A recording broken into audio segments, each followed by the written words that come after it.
memoria. Una, la memoria básicamente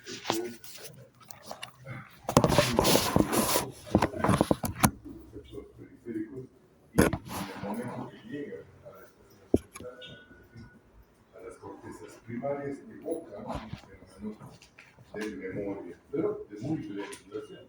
Hemos hablado de unos segundos, 1 o 2 segundos que permanece de sensación o permanece de estímulos que percibimos con cada uno de ellos. ¿Cómo trabaja esa memoria inmediata? Básicamente es un sistema de reverberación de estímulos que llegan a la corteza. Fíjense ustedes, hemos puesto un esquemita, un modelo de organización de ese tipo de memoria.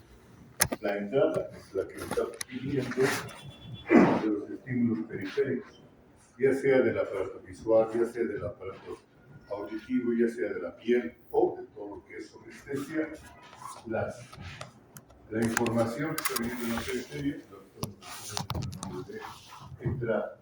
Y esto esta entrada va a activar diferentes neuronas de las columnas corticales. Y estas columnas corticales están interrelacionadas con interneuronas entre sí. Y a veces se dan estos arreglos.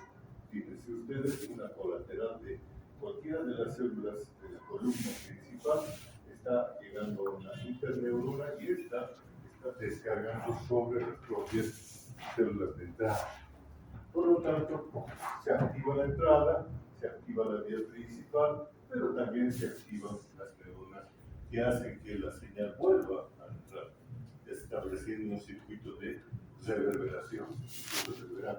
Y finalmente la salida.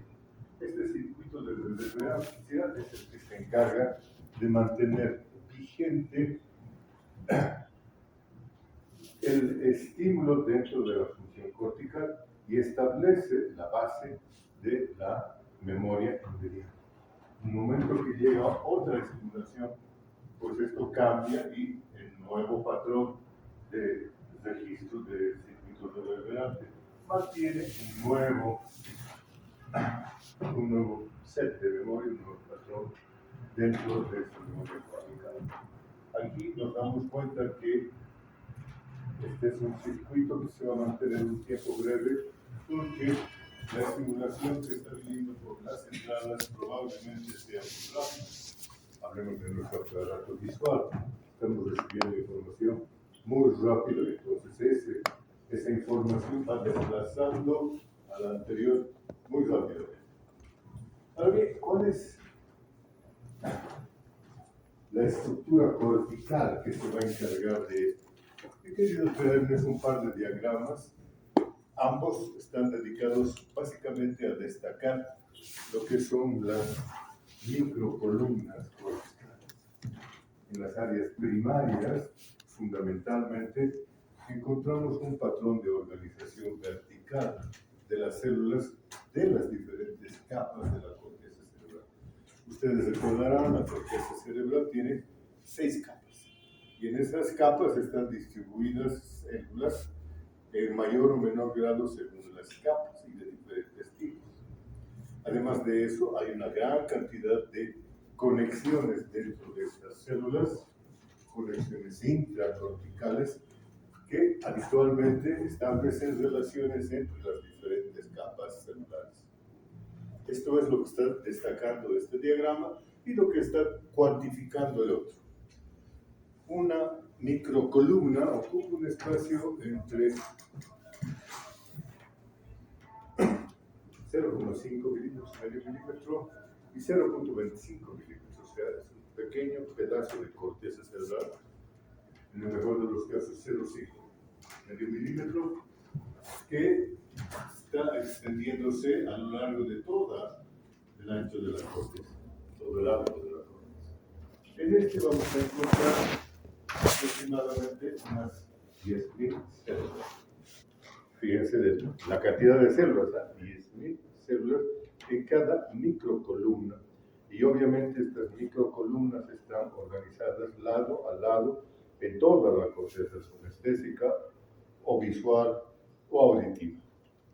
Entonces tenemos muchas microcolumnas que son las encargadas de analizar toda la información sensorial que les está llegando de la periferia. Y ahora bien, esas 10.000 células en promedio tienen como unas 1.000 conexiones sinápticas entre aferencias y eferencias, entre lo que está entrando de la periferia y conectándolas entre sí, y lo que sus conexiones reverberantes están consiguiendo. Entonces tendríamos como de las 10.000 neuronas, unas 10 millones de sinapsis. En cada sinapsis se va a manejar un fragmento de la información que recibe de la red. Fíjense ustedes entonces la enorme complejidad que entraña esta conexión. No hace mucho tiempo, utilizando la nueva tecnología de supercomputadoras, se ha podido homologar en algunas de esas supercomputadoras el funcionamiento de estas microcolumnas corticales. Y se puede ya tener modelos de cómo se estaría organizando la función neuronal. Obviamente esto es una información relativamente aislada, no es de dominio público, pero ya hay la capacidad de analizar pequeñas regiones de nuestra corteza cerebral.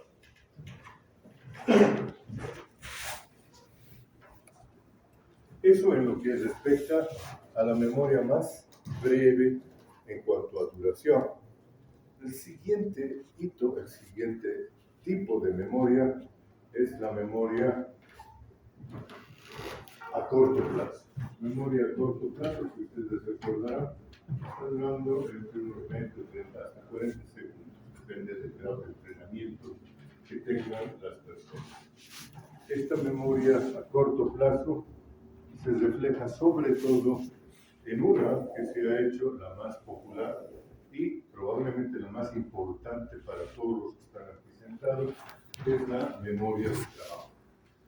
Recordarán que habíamos mencionado esa memoria de trabajo como un evento que nos permite registrar cosas en un tiempo relativamente corto, pero no es solamente un fenómeno pasivo de retener la información, sino que esta memoria de trabajo es un proceso activo en el cual nosotros podemos intervenir.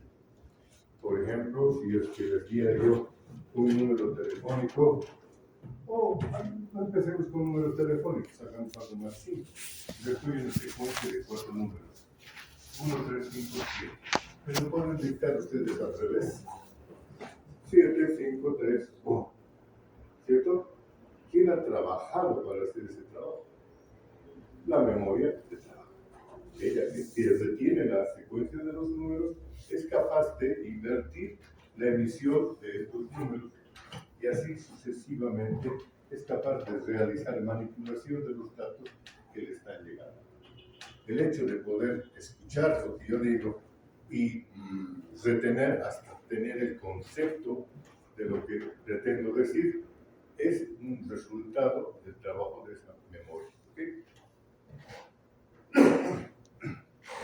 Una vez que ustedes han retenido el concepto, son capaces de manipularlo. Lo pueden resumir, lo pueden plasmar tal cual, lo pueden omitir, lo pueden fraccionar, lo pueden combinar con otras cosas. Entonces pueden hacer un trabajo con esa información y por eso el nombre memoria de trabajo. Fíjense que esta memoria de trabajo, según las últimas teorías que se plantearon hace ya bastantes años, no es un evento que ocurre en un solo sitio del cerebro.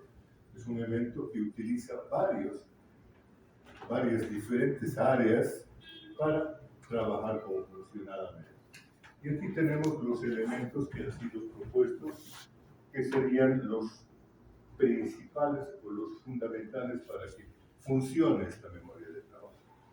El primero de ellos es el ejecutivo central. El ejecutivo central es el que está manejando esta información, disponiéndola y tomando decisiones de qué hacer con esa información. Este ejecutivo central está ligado, como se ustedes ven en este diagrama, está ligado a otras tres regiones corticales o a otros tres componentes de esta memoria del trabajo. Uno de ellos se llama el bucle fonológico, vale decir, el circuito de conexión entre el ejecutivo central y el área que está trabajando los sonidos que le llegan y los está registrando. Este bucle fonológico se encarga entonces de registrar todo lo que es información verbal y mandar esa información al ejecutivo central. No es el único depósito de información. Por ejemplo, podemos hablar de ¿dónde está el bloc de dibujo espacial? Este bloc de dibujo es el equivalente del bucle fonológico, pero con información de tipo espacial, lo que les está transmitiendo la visión.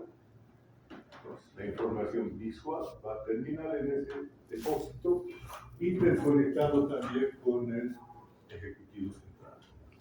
Y finalmente tenemos un otro bloque de trabajo, el buffer episódico, que es el que se va a encargar de conectar lo que trae la información auditiva con lo que trae la información central y interactuar con el ejecutivo central.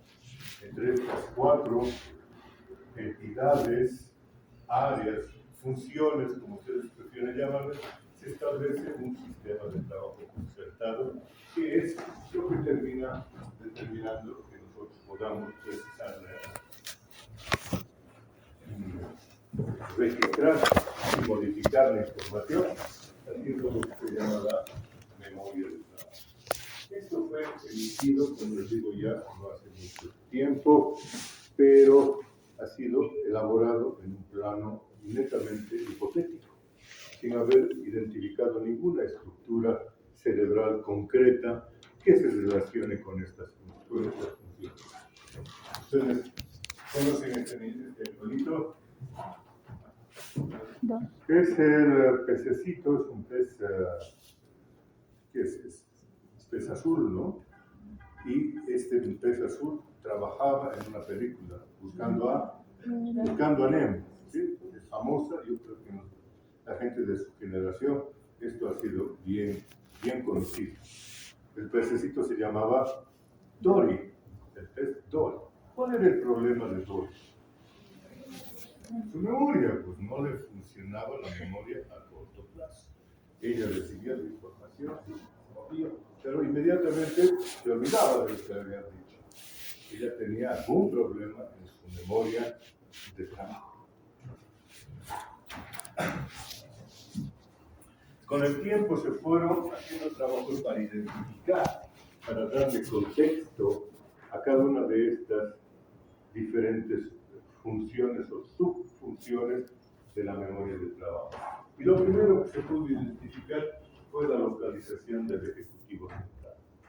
El ejecutivo central está localizado dentro de la corteza asociativa prefrontal, en la porción dorsolateral de nuestros hemisferios cerebrales. Eventualmente tenemos dos, aun cuando siempre se habla de un ejecutivo central. Pero como tenemos dos hemisferios, en cada uno de estos hemisferios debe haber un ejecutivo central que están interconectados entre sí a través de fibras que pasan por el cuerpo calloso. Esto lo estoy manejando yo de manera de hipótesis, pero creo que está apoyado en bastante conocimiento que viene después. Fue la primera área que se estableció con una referencia cortical precisa. ¿Qué pasará si es que se lesiona ese ejecutivo central? Los sujetos que tengan la lesión de esa área tal vez puedan percibir la información y mantenerla momentáneamente, pero no van a poder trabajar con esa información. Va a ser una información rígida que no puede ser modulada, procesada. El ejercicio que les he dicho, recuerden estos cuatro dígitos, y díganmelos al revés. Eso no van a poder hacer las personas que tienen lesionado el ejecutivo central. Entonces, tal vez recuerden unos instantes los números, pero trabajarlo no van a poder. Pero como ustedes son normales, todos ustedes no solamente han retenido la información, sino que la pueden volver a reeditar. Y en vez de decir que me den la información en secuencia directa o en secuencia inversa, les puedo pedir que me la den intercalada progresivamente. ¿Cuáles serían los números si les digo que hagan eso? 1, 5 y ya no más. Y después serían 7 y 3, invertido. Igual están trabajando con esa memoria. Pero esa ya no es la memoria de trabajo. Ustedes están sacando de un depósito temporal la información dentro de la memoria de trabajo. Pero para recordar lo que ustedes han hecho o lo que ustedes han recibido como información, están usando otro tipo de memoria, la memoria a largo plazo.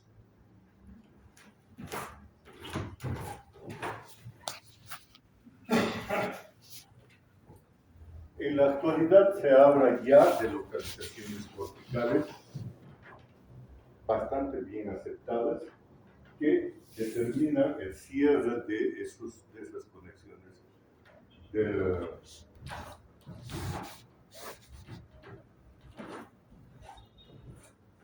¿Qué le podríamos llamar?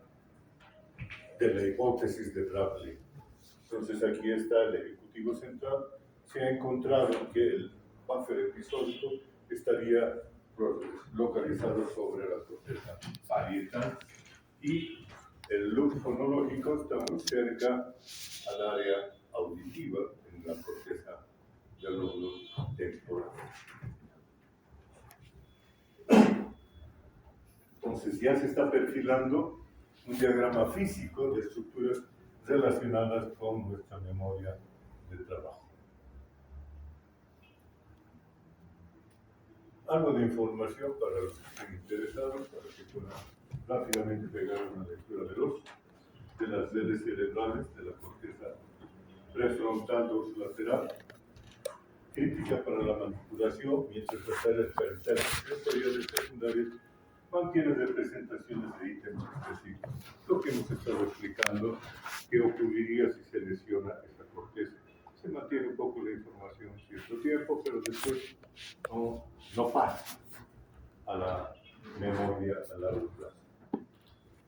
Sus mecanismos sinápticos, su modulación, en este punto entra un punto interesante. La modulación de trabajo de la corteza está a cargo de la dopamina. Entonces, la memoria de corto plazo en general y particularmente la memoria de trabajo están manejadas por ese neurotransmisor, la dopamina. Y el entrenamiento es capaz de cambiar la cantidad de información que se puede manipular dentro de esta memoria de trabajo. Vale decir, establecer aumentar el tiempo en el cual nosotros podemos retener esa información de una y poder manejarla de primera instancia. Y eso es importante en rehabilitación, por supuesto. Fíjense ustedes que además de esta memoria de trabajo, tenemos las memorias a largo plazo. Ustedes recordarán que habíamos hablado de dos memorias a largo plazo que eran capaces de ser evocadas voluntariamente. A esas que estamos llamando memorias explícitas. Y habíamos mencionado varias otras memorias que son memorias que no podemos evocar, pero sí podemos demostrar en un sujeto. Las memorias implícitas. Dentro de estas memorias implícitas podemos referirnos a las habilidades adquiridas con nuestras estructuras motoras. Lo hemos mencionado cuando aprendemos a manejar bicicleta, cuando manejamos un automóvil, cuando aprendemos a realizar movimientos a través de la repetición. ¿Sí? Ese es un tipo de memoria a largo plazo que nosotros la podemos aplicar, la podemos demostrar, pero no la podemos evocar estableciendo una secuencia, ¿no? Podemos decir, ¿cómo hacemos para haber aprendido a manejar un vehículo? Simplemente lo sabemos hacer. Y en resumen, son las características fundamentales de estas memorias a largo plazo. Su capacidad de almacenamiento hasta el momento se manifiesta como ilimitada. ¿Creen ustedes que podrían evocar, recordar hechos de su memoria de hace 5 años? ¿Recordarán ustedes de alguno de los eventos que vivieron hace 5 años? ¿Qué creen? ¿Qué piensan? ¿Sí? ¿No? A ver. Sí, me pueden decir qué han hecho el 3 de octubre del 2001. En la mañana a las 8, por favor. ¿Verdad? Bien, así de El 2001 no había nacido. Miércoles. Cambiémosle entonces a 2020. ¿No te acuerdas cómo nos ha explicado el régimen que podemos registrar y evocar los eventos de nuestra vida pasada? Hagan un ejercicio, un esfuerzo, el 24 de octubre del 2020, del 2021, ya para no romper el espacio de 5 años. ¿Qué han hecho cada uno de ustedes ese día? 8 de la mañana. No, 12 de la mañana. ¿Lo pueden colocar? Estaba saliendo del colegio y muy inteligente. Probablemente sí, pero no lo vas a recordar con detalle. Y sin embargo, ha habido, se han olvidado ustedes de eso. ¿Qué piensan? ¿Que sí? ¿Que se han olvidado? Pues no existe el olvido. Cuando nosotros no recordamos un dato que hemos adquirido en un determinado tiempo, o sea, cuando estamos hablando de nuestra memoria cronológica, no es que la vayamos a haber perdido, simplemente no podemos evocarlo por un defecto en nuestro procesamiento de la información para recuperar esa información. Les puedo yo asegurar que en su cerebro está guardada esa información y que eventualmente, bajo ciertas condiciones, la podrían extraer. Y de esto hay evidencia, que de repente las termino mencionando en algún momento, que afirma eso y lo demuestra.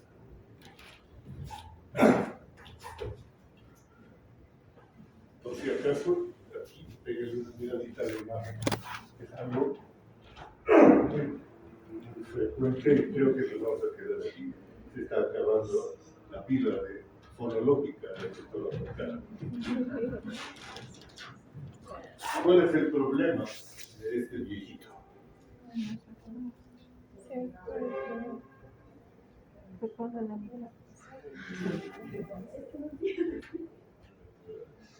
No vayas a perderte así, pero nosotros éramos amigos, parientes, esposos, ¿o qué? El caballero se ha olvidado exactamente de quién es o qué tenía que ver con esa señora que está ahí al frente, y nosotros también nos quedamos en la duda si era su esposa, era su amiguita, era su pariente, era su mamá, por decir algo.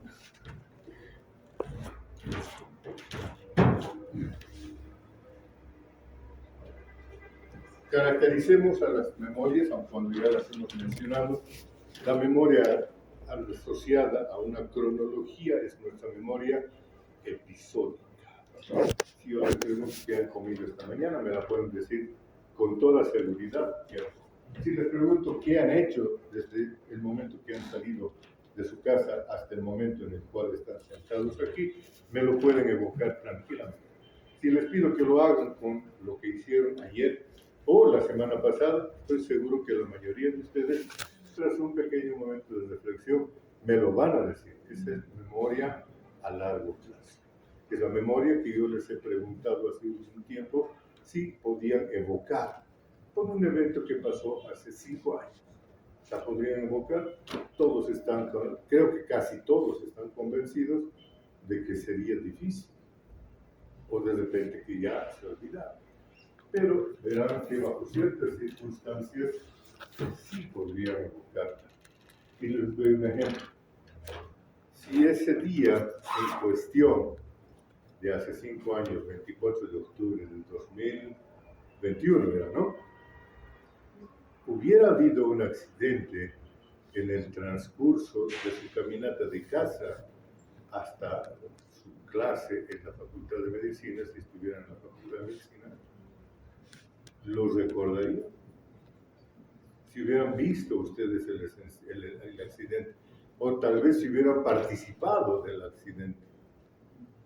Fíjense ustedes que estaban caminando en la calle, de repente alguien pierde el control de su vehículo y va y les golpea, ya sea a ustedes o ya sea a una persona muy cercana a ustedes, por ejemplo una compañera. ¿Lo recordarían? A ver, por supuesto, lo recordarían.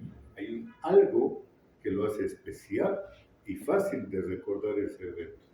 Lo que demuestra simplemente que ustedes tienen información guardada en su cerebro de hace 5 años y que la pueden evocar cuando hay estímulos adecuados. Si yo les digo, era el día del accidente, claro, era el día del accidente, y me voy a acordar qué pasó ayer. Incluso olores y sabores de ese momento los van a recordar. Y puede también ser un mecanismo para evocar. Ustedes pueden escuchar algo asociado a ese evento, por ejemplo, un griterío, y recordar ese momento. O algún olor a humo. ¿Por qué? Porque se quemó el auto y cuando ustedes perciben el humo dicen, me estoy acordando de ese accidente donde se quemó un auto y había el mismo olor. Entonces hay diferentes mecanismos para recordar, pero bueno, yo ya estoy perdiendo el hilo de la charla. Entonces, memoria episódica, aquí están sus elementos básicos. Vamos más adelante. La siguiente es la memoria semántica, registro de nuestros conocimientos. Esto es atemporal, no tiene tiempo. Nosotros hemos aprendido algo y lo registramos. Si alguien nos pregunta dónde lo has aprendido, cuándo lo has aprendido, es difícil que digamos. ¿Cuándo has aprendido que existen 3 tipos de memoria? No sé cuándo, sería 3 días que me lo han dicho, o de repente ya sabía de hace tiempo, pero no me acuerdo cuándo exactamente. Evidentemente, no hay una cronología en nuestros aprendizajes, pero sí hay una evocación de esos aprendizajes. Estos serían sus elementos básicos. Y la quiero mencionar en función de lo que va a venir, la memoria procedimental. Esa memoria que nosotros no podemos evocar voluntariamente, pero que está ahí y la podemos demostrar cuando hemos aprendido a manejar una herramienta, cuando hemos aprendido una técnica, hacer el examen neurológico, aplicar una bomba de perfusión, poner una inyección. Estamos aprendiendo a hacer algo. No podemos decir exactamente cuándo o cómo lo hemos aprendido, pero sí podemos demostrar que lo hemos aprendido. Ahí está esa memoria procedimental, una variedad de estas memorias que no son explícitas. Cuando empezamos a hablar de la neurobiología de la memoria, yo quiero recordarles un caso. Probablemente no lo hayan escuchado antes, pero quiero hablarles del caso del señor H.M. H.M. es un sujeto, Henry Molaison. Henry Molaison era un súbdito norteamericano, nació en 1924, o sea, 1926. Tuvo una niñez en la infancia de lo más normal, desarrollo perfecto, tranquilo. Y cuando tenía 9 años, sufre un accidente cuando estaba manejando su bicicleta. un accidente que fue tan importante que el sujeto, este chico, quedó inconsciente durante 5 días en terapia intensiva. Estaba mal, había recibido un fuerte golpe en la cabeza. Y cuando recuperó la conciencia, pues aparentemente todo estaba bien. Se reintegró gradualmente a sus actividades escolares. Al año más o menos empezó a aparecer un nuevo fenómeno en él, pero patológico. Igual empezó a tener pérdidas de conocimiento, caídas y eventualmente convulsiones. El sujeto empezó a convulsionar. Y esto se fue repitiendo una y otra vez. Y cada vez se hacía más importante, más fuerte. Eso motivó que fuera por el médico que le dijo: mira, vamos a darte medicamentos anticonvulsivantes, probablemente has tenido una lesión en tu cerebro y vamos a ver que con esto se controla la cosa. Al principio la cosa fue bien, disminuyeron las frecuencias de crisis y el sujeto fue creciendo, aumentando de edad, aprendiendo sus cosas, se graduó, terminó sus estudios, hizo una profesión, pero permanecían esas convulsiones. Pese a la medicación, a las combinaciones de medicamentos, esas convulsiones no solamente se repetían, sino se fueron haciendo cada vez más importantes, más frecuentes. Y llegó un momento en el cual afectaron toda la calidad de vida del sujeto, incluso su trabajo. Él no podía ya conservar su trabajo, así que decidió hacerse operar. Fue un médico conocido, el doctor Scolí, famoso neurólogo, un cirujano de esa época, que en 1953, cuando el sujeto tenía 27 años, lo operó. En esa época se establecía, se creía que las convulsiones partían de las porciones mediales del lóbulo temporal. Y como en este sujeto eran crisis refractarias, crisis severas y crisis donde había convulsiones, dijeron: esto es un cuadro grave, vamos a sacar los dos lados de la porción medial del lóbulo temporal. Y así lo hicieron, se fueron al quirófano, sacaron la porción medial del lóbulo temporal derecho, la del lado izquierdo, en eso incluyeron lo que era el hipocampo, la circunvolución del hipocampo, y sacaron también la porción del uncus del hipocampo, de ambos lados. En el proceso de sacar hasta el uncus del hipocampo se llevaron por delante la amígdala de los lados. Bien, felices y contentos, el sujeto salió de eso, se recuperó. El éxito de la cirugía fue mayúsculo porque habían desaparecido sus convulsiones. Ya no tenía más crisis.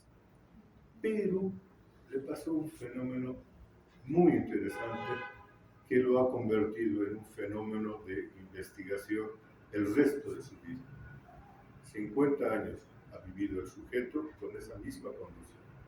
La condición se llama amnesia anterógrada. ¿Qué significa?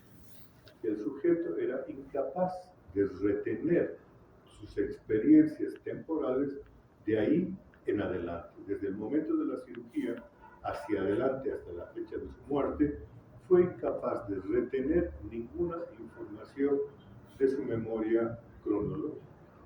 Pero no solamente de su memoria cronológica, también de su memoria de conocimiento.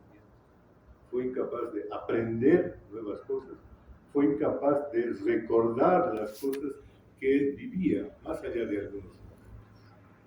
Entonces era un sujeto que estaba internado, habitualmente estaba internado, porque era muy difícil mantenerlo, puesto que había perdido varias habilidades, y que cuando conocía a alguien, se presentaba, lo presentaba, que conocían, charlaban, intercambiaban algunas frases: sí, cómo va, qué hace, qué no hace, etc. Pasaba un momento y el sujeto al que le habían presentado desaparecía y volvía a aparecer momentos después. Para él era completamente novedoso. Lo estaba volviendo a ver, pero en realidad para él lo estaba viendo por primera vez en su vida. No recordaba haberlo visto, ni recordaba lo que hubiera conversado, ni recordaba que habría conversado. Pues para él era una novedad. Vivía en una permanente novedad de eventos. Todo era nuevo. ¿Por qué? Porque había perdido la capacidad de retener la información en su memoria a largo plazo. Tanto su memoria cronológica, su memoria episódica, como su memoria semántica. Ambas habilidades las había perdido. Y así permaneció a lo largo del tiempo. Y fue un hito que fue sujeto de investigación, de una doctora, Brenda, no me acuerdo su apellido, yo también estoy perdiendo mi memoria, que lo fue investigando y como resultado de las investigaciones que hizo esa mujer, nació una nueva subespecialidad de la neurología. La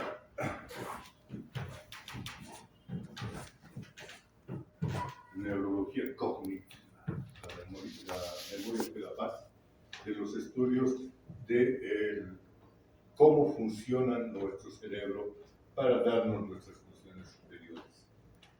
Entonces, ahí aparece la rama de la neuropsicología, que se dedica a estudiar la cognición en los humanos y que al presente se ha desarrollado mucho y es lo que nos está permitiendo hablar durante más de una hora en estas charlas que hacemos.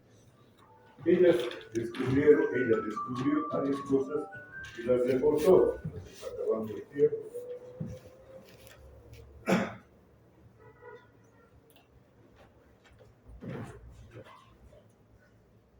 ¿Qué era lo que tenía el paciente? Daño cerebral del hipocampo, que había producido la amnesia anterógrada.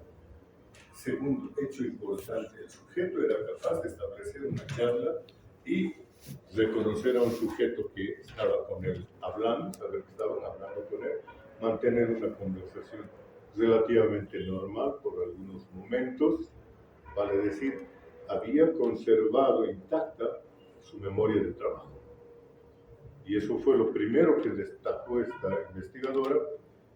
La memoria a largo plazo tiene mecanismos neuronales diferentes de la memoria de trabajo. Y finalmente, incapacidad para sentar y superar experiencias, memoria semántica, memoria episódica, la siguiente, nuevos hechos, memoria semántica, puede aprender a resolver un puzzle y conserva su memoria de trabajo. Y eso nos lleva directamente al tema en cuestión de la neurobiología de la memoria a largo plazo. Esta neurobiología nace en el uncus del hipocampo. Aquí se establece que es el centro que sirve para generar el proceso de registro a largo plazo de nuestros recuerdos. Entonces, el hipocampo y particularmente el uncus del hipocampo, que aquí tenemos en una bella imagen, que este no es un dibujo artístico, es la evocación de una técnica, el brain drain se llama, una técnica para colorear a las neuronas vivas, funcionantes, con diferentes colores de acuerdo a su grado de actividad metabólica. Y después, cuando se hacen micrografías, las podemos ver y revelar como en una fotografía cualquiera se hacía. Y ahí están. Vean ustedes esas neuronitas que están en estas tres capas, porque esto es arquicerebelo, arquicórtex, cerebelo, es arquicórtex de solamente tres capas, a diferencia del neocórtex que tiene 6 capas. Ahí están las tres capas y sus células principales. Ya lo desarrollaremos allá. ¿Listo? Muy bien, muchas gracias.